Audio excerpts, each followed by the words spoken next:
Yo, what's up, everybody? Welcome to the Twin Wrestle Pod.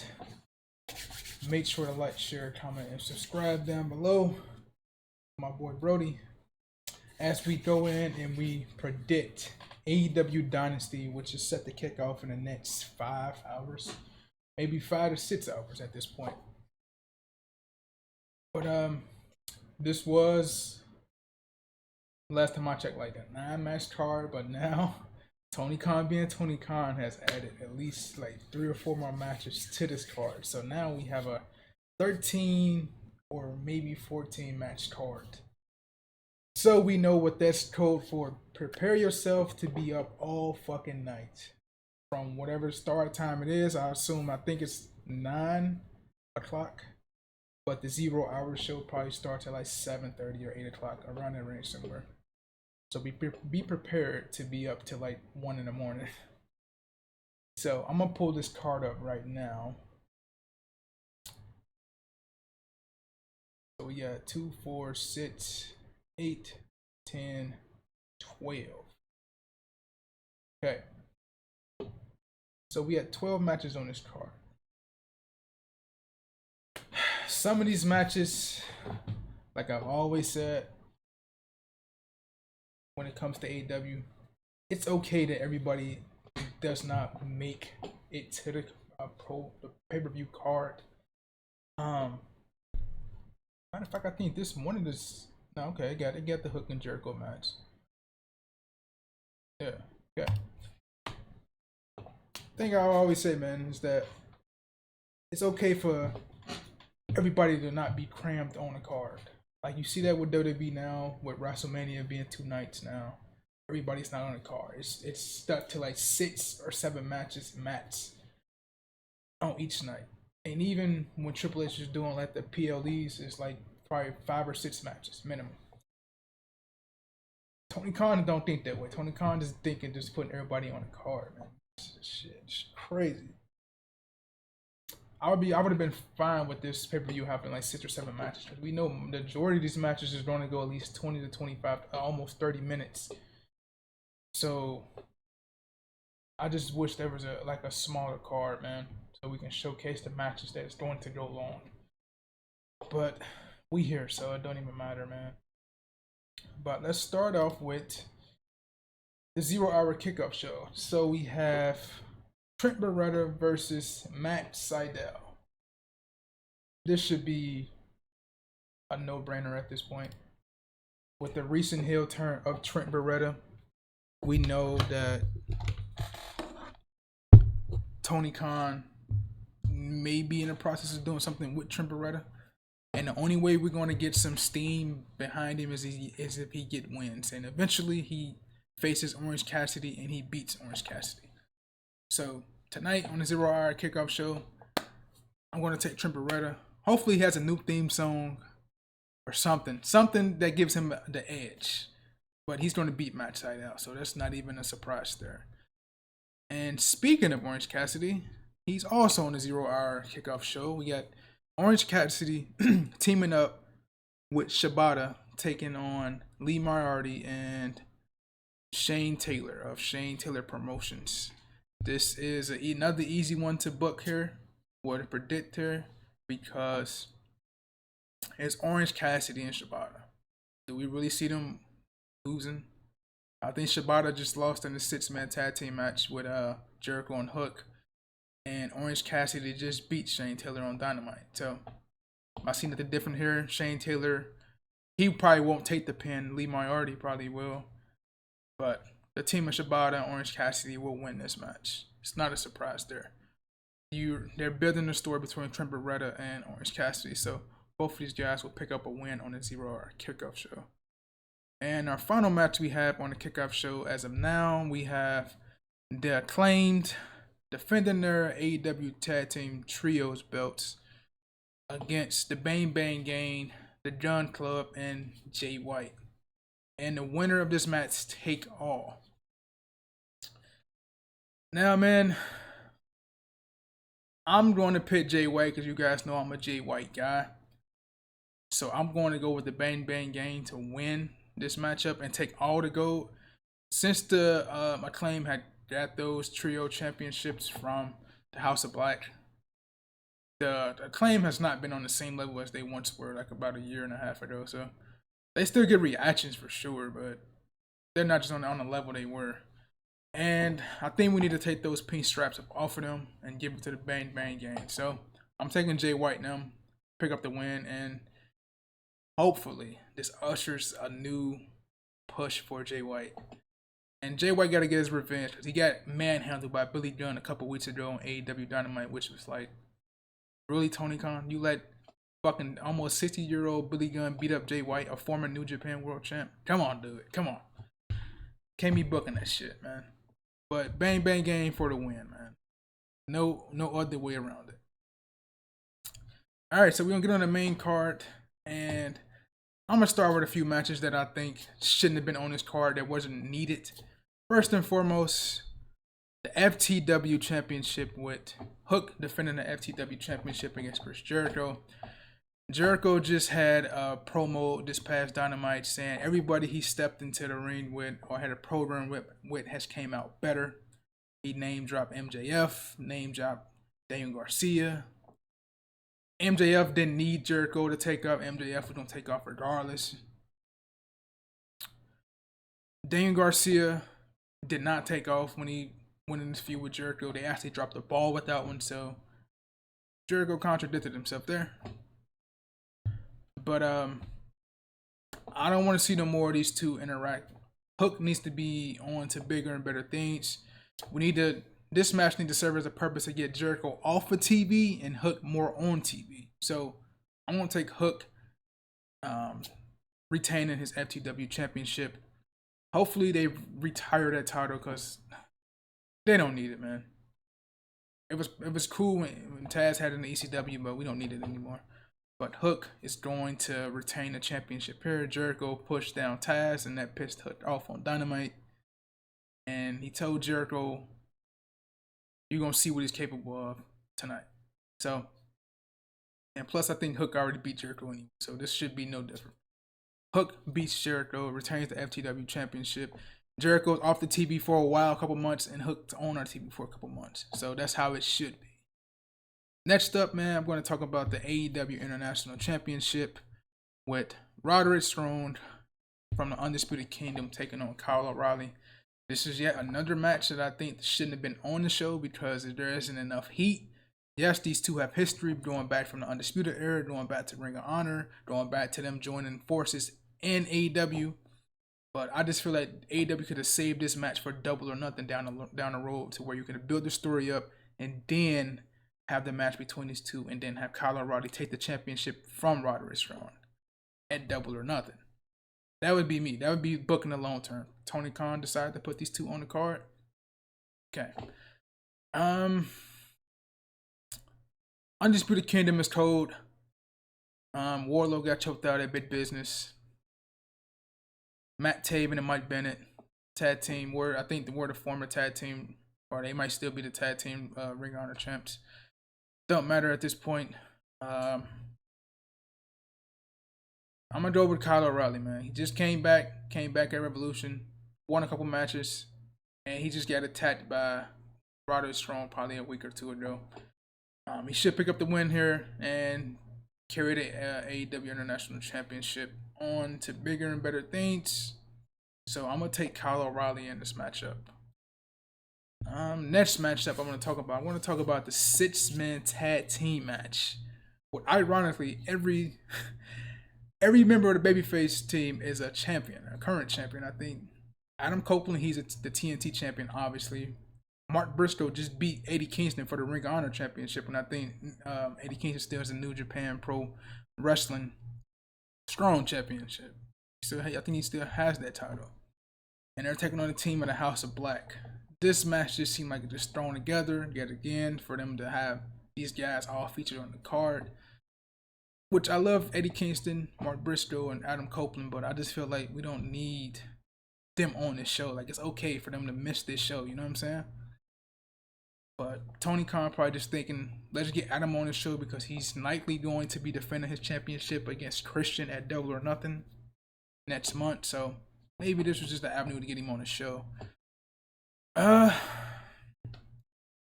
At this point, man, House of Black is formulaic.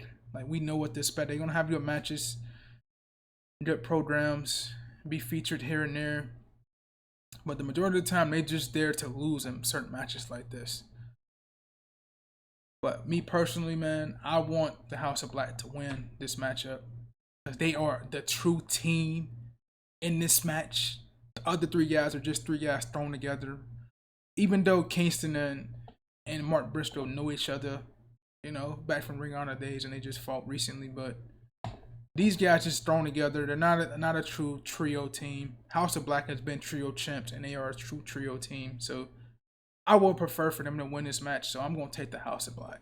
But if I'm a bet man, I'll probably say take the team of Adam Copeland now. But I personally want to go with the House of Black. So that's where I'm going.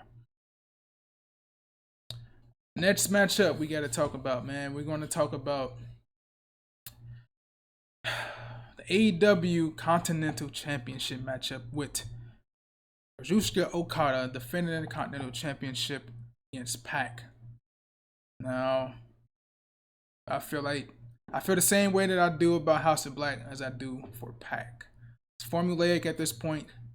When Pac first got there, he was one of the guys I wanted to see in the AEW World Championship picture. He was on a roll, made Kenny Omega tap out. I think it was at Full Gear or something like that back in the day. And it's just been a lot of start and start with Pac. Rightfully so, because he's been hurt, but I just feel like Pac hasn't been featured as much, you know. And Okada just got here. He only been here about a month. So, and he just got this Continental Championship as well. I think you got to go Okada here. There's no other way. These two are going to have a kick-ass match, no doubt. That's why I say about Pac, it's formulaic. We know he's going to have a good match. You know he's going to be featured here and there.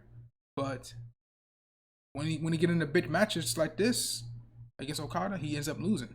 So I'm going to take Okada in this one. Okada's not going to lose this match.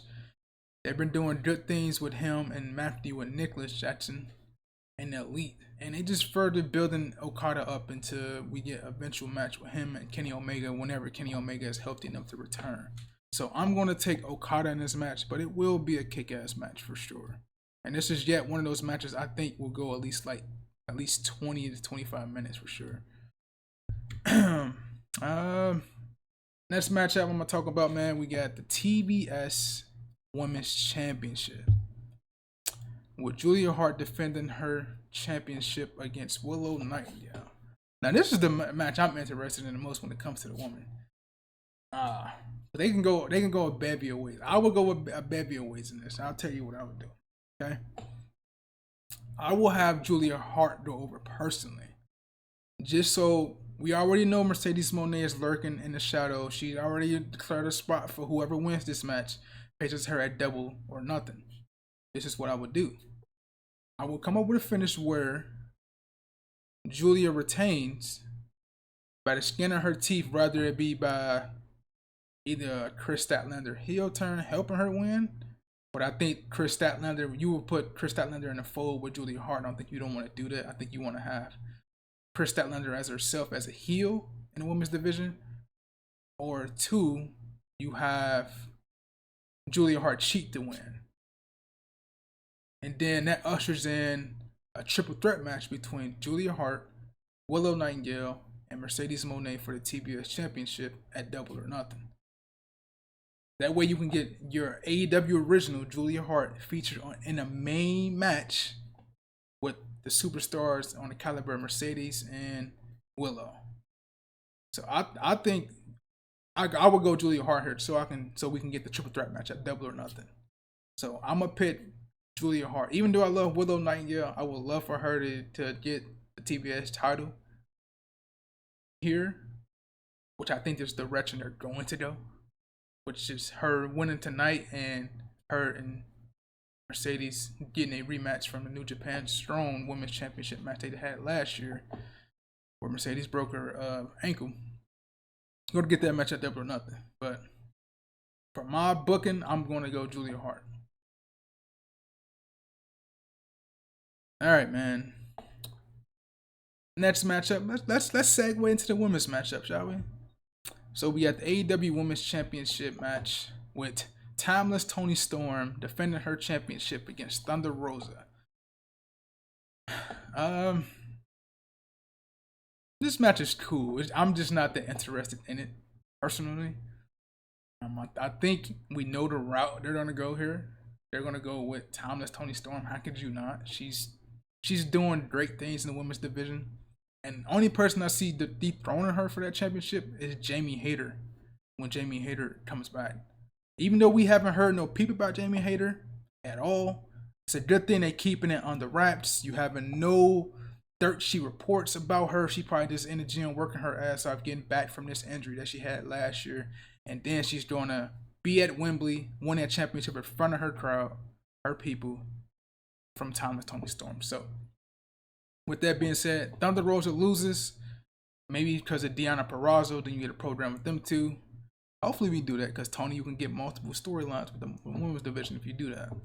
So I'm going to take Timeless Toni Storm here. She's going to hold the championship all the way up until Wembley. So Toni Storm for the win and retaining her championship. All right. Now we got our last 3 matchups. So let's go on to the AEW Tag Team Championship ladder match. All right. We got the Butts versus FTR 4. Now we know the last time these two teams met, FTR won, I believe, in Wembley. And we all know what footage they aired a couple weeks ago. It had nothing to do with the bit of this match, but neither here nor there. I expect this to be a fantastic match, and yet another match that I think will go at least 20 to 25 minutes based on what they have booking for it. I know there's a rumor about Jungle Boy. He's just had his final match at the Windy City show for New Japan. He might come back and help the Butts win. I mean, I think that's pretty obvious since FTR just won the last matchup, right, at Wembley. So, what other pick is there is the pick is to have the Butts go over with the help of Jungle Boy to get massive heat and join the Elite, probably. I don't know. But the Butts got the most experience in the ladder match, so they're an easy pick. So I'm going to take the Butts here. But it's still going to be a fantastic match from both teams. We know what both teams are capable of. But we're going to Butts here with the assistance of Jungle Boy. Oh, let me not call him Jungle Boy. Jack Perry. The scapegoat, as he called himself. Alright. We're going to get to our semi-main event. We have Aerial Assassin Will Ospreay taking on Bryan Danielson. Now, this is a dream match for most wrestling fans in the world. This is a match that I will expect to have a 30-minute time limit. Let's be honest. This is gonna be one of the matches that go on the longest, like kind of like how Kenny Omega and Will Ospreay did at Forbidden Door. I think it's only one way to go here, which is Will Ospreay, which is the obvious pick. So I'm gonna go Will Ospreay in this matchup. Will Ospreay is doing his own route to being the biggest babyface in AEW, right up there with Swerve. And eventually we will get a championship match between these two. And Bryan Danielson is just a stepping stone for Will Ospreay at this point. We know what Danielson is doing. He put over MJF last year at Revolution. Had a great match with Ricky Starks. Danielson's just going in there having fun. Even though we know this is going to be his last year as a full-time wrestler. So this is what he's doing. He's going out there having fun, just having banger match after banger match. So we expect nothing different from this matchup. So therefore, Will Ospreay picks up the win over Danielson, and we'll see where they go after this, man. But I'm going to go Will Ospreay for the win. All right, man. Our main event of the evening, we have Swerve Strickland. We have Swerve Strickland taking on the AEW World Champion, Samoa Joe. the obvious choice would be Swerve. And being that there isn't nothing massive on this show, like a Sting retirement for Revolution, for example, or anything like that, you have to go Swerve at this point, because this would be a crowning moment of Swerve. And if you look at the build so far, really, Samoa Joe has been getting the upper hand on Swerve at every single corner, pretty much.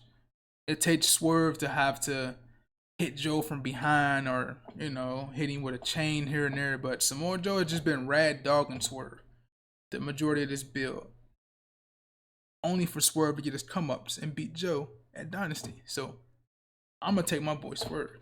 Y'all know I've been wanting this since fucking before Full Gear. And it's about time we crown Swerve as the new AEW World Champ. So I'm gonna take Swerve in this match. Only way I can see them not doing this is if Samoa Joe cheat by having somebody come out there helping him win the match. But that ain't Joe's style. Never been Joe's style. So I'm gonna take Swerve in this matchup, man. About time. And I think we covered all 12 or 13 matches on this card. But AEW Dynasty is shaping up to be a very good card, which is not the problem. Amount of matches is the problem. But it is what it is, man. But let me know who y'all got in the comments down below. Let's get prepared for Dynasty, man. It's gonna be a great show. So y'all take care, man. And until next time, I'm out.